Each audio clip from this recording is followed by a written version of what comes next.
DPA news Marathi, शोध सत्य बातमीचा।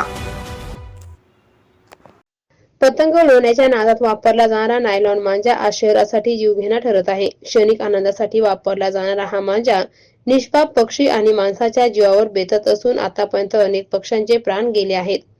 आजही शहरातील अनेक भागांमध्ये झाडांवर आणि विजेच्या तारांवर मांजा अडकलेले पक्षी जखमी अवस्थेत दिसत आहे।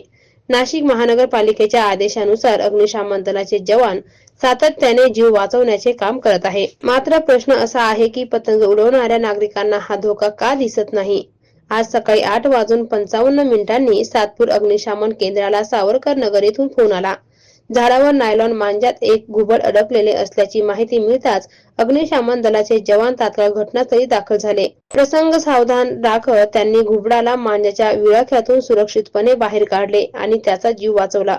या बचाव कार्यामध्ये लीडिंग फायरमन VK मुसळे आणि TS सूर्यवंशी, वाहन चालक SS तुपलोंडे, ट्रेनी फायरमन शुभम लाड, हर्षल कुलकर्णी, जयेश बिरार आणि ऋषिकेश पवार यांनी महत्त्वाची भूमिका बजावली। श्री अतुल गाडे यांचा फोन आला की पद्मावती पार्क सावरकर नगर या ठिकाणी पक्षी अडकलेला आहे, तर तो आम्हाला काढून द्या। त्यांच्या फोननुसार आम्ही सदर घटनास्थळी गेलो असता घुबड पक्षी त्या झाडाला अटकलेला होता। तो पक्षी आम्ही लॅडर, हुक याच्या साहाय्याने काढून केंद्रावर आणला व तो आम्ही महाले यांच्या ताब्यात दिला।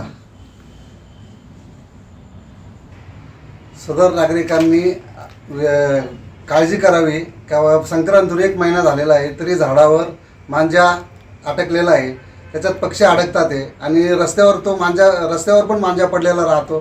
त्या मांजामध्ये लोकांचे पाय पण अडकतात, कधी पडतात, तरी लोकांनी त्याचा विचार करावा आणि नायलॉन मांजा वापरू नये। त्यामुळे पक्ष्यांची हानी होते, माणसांची हानी होऊ राहिली, तरी सर्वांनी काळजी घ्यावी। DPA news bureau report, Nashik. ताज्या घडामोडी व अपडेट जाणून घेण्यासाठी आताच DPA न्यूज चॅनलला सबस्क्राइब करा आणि बेल आयकॉन क्लिक करायला विसरू नका।